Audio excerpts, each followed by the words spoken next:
There's a lot of perceptions around what spirituality is. People think that you have to be like into yoga, meditation, all that kind of stuff. I really don't think that you have to. You have like three aspects. Basically, you have the physical, so the things that happen in your physical world, like your day-to-day and whatnot. Then you have your energetic, which is things that happen in the non-physical things. So this is stuff like energy, vibration, things like your thoughts, your mindset, your attitude, like those kind of areas that you don't really see physically, but they kind of affect your physical life. And then the third part is what's called your spiritual side. So you kind of have like three parts of who you are as a person, and they all kind of like really interlink together. So like the physical aspect obviously is really easy. I mean, like just stuff that we do. You know, obviously you got to pay the bills, like do your day-to-day stuff, you know, deals with things like, you know, your body and how you keep yourself fit physically, like that kind of stuff. The non-physical part actually is a little bit interesting. I mean, because it deals a lot with your thinking and your thoughts and your attitude and how that actually affects a lot of the physical stuff. And the funny thing is that a lot of the stuff actually stems from the non-physical aspect of I guess your life, or like who you are.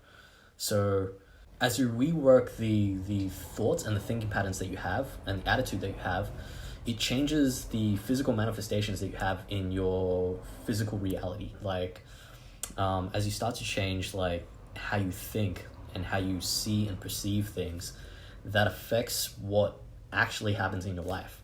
But if you really look at your life and think about some of the stuff that you have right now, like, okay, well, some of the things that are in your life, you know, where you are, the current types of people that are in your life, the challenges that you have, all the good things that have happened in your life.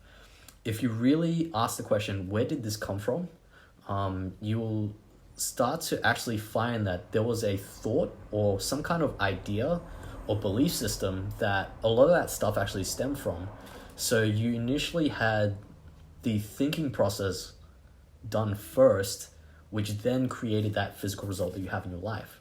So you really have to delve into like what your thoughts are and what are the actual ramifications of the thoughts that we have and how does that affect the things that we have in our life. I mean, obviously with like, there's we'll take the example of like working out, right? There's a lot of different people who have different, I guess, belief systems on how to work out and how to get better, how to get stronger. They have different ideas on nutrition and whatnot. I'm not very big on working out, I guess, because I'm not that big, but yeah, like you can see how the different belief systems that people have actually creates a different result in how they create their body, or how they create, like how that actually reflects in their physical manifestation of how they work out and like what results they get in that area. Like it's the belief system part is really important, because if you have, I guess, like, it's wrong to say that something is an incorrect belief. It's just something that may not be as effective as something else. Then you can see that play out in a different way in that person's life, as opposed to someone who applies something that is more effective in terms of like getting that result. So that mindset is a really big thing, and a lot of the stuff actually stems from that.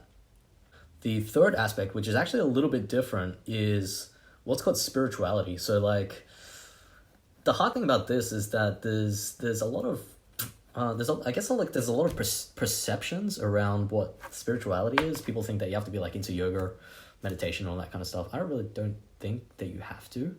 I think that these things are actually there automatically, like your spiritual life, energetic life, and your physical life. Like those things actually intertwine together, and people think that it's very separate, like there's like religion and all that kind of stuff. But I really think that they're actually interlinked together. So the difference between the energetic side and the spiritual side is that spirituality deals more with like the almost like universal laws that affect every single person. So like no matter what you do, no matter, I guess, what you believe, it's still gonna play out in that way.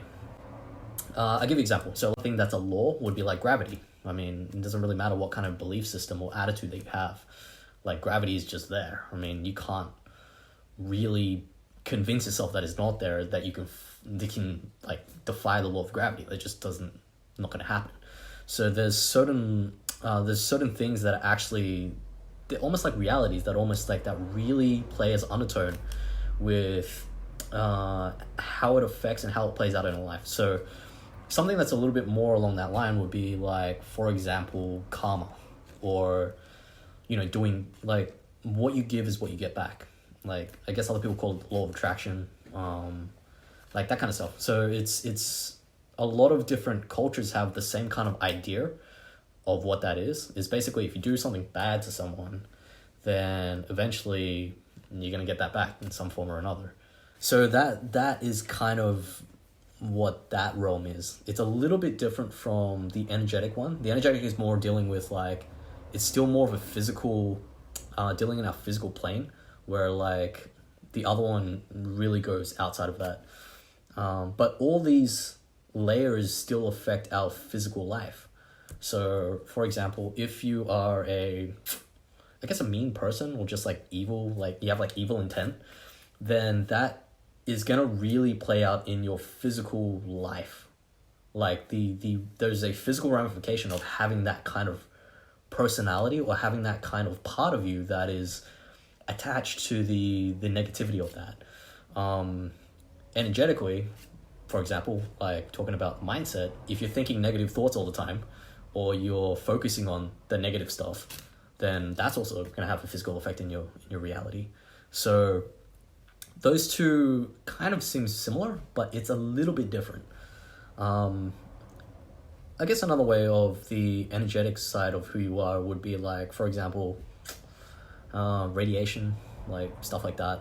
So like if you live if you live in a radioactive place, then that, you can't really see that physically, but that non-physical influence has an effect on your physical life, right?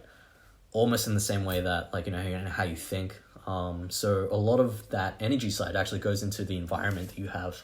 The energetic part deals with a lot of the subconscious issues. Like, so the subconscious, like your subconscious mind is incorporating that, and then it plays out into the physical aspect of who you are. Spiritually is a little bit different. So spiritually is probably more to do with, I guess, depending on what kind of belief system you have. There's like what's called like universal intelligence, I guess God, and that also plays it. I think spirituality deals more with like light and dark. Like, have you seen like those movies where they always have like this like really, like the villain is like a really, really dark character, and there's always like this clash between like the hero that's like really positive. Dragon Ball Z is a really good one, actually. Goku represents the light, capital L, capital I, capital G, capital T, and then like all the other people that represent like dark characters. And it deals more of that interrelation between those two, I guess, extreme forces of like light and dark. Whereas the energy is more like just your, just like your mindset, your attitude. So it has more of like a physical plane, whereas the other one is a little bit like way like up there. But then your physical stuff is just like, what you do physically, what you eat, how you exercise, the habits that you have, like. So that's kind of like the three distinctions that we all have, and it's important to actually take care of all of them. Like, obviously, if your physical life is very challenged, then it's going to be very hard to think positive, and it's going to be very hard to lean more towards the light, like, and lean more towards like things that are good, right? The same thing if your environment, like, mentally is not good, it's going to be very hard to become to have a very positive physical experience, as well as leaning more to the light. And also, if your spiritual life is a little bit out of whack, meaning you've been doing a lot of, I guess, bad things, and they that karma is kind of playing out in your life, then it might take a lot more time to get your mindset right, as well as the physical stuff. So you kind of have to clean up like a lot of those three layers, and I guess it's a process to be able to do that. I mean, the first first part is actually knowing that that's there, that there are those three things. There's probably, maybe there's more, I'm not sure. But I feel like intuitively for a lot of people, like they can relate to maybe those three.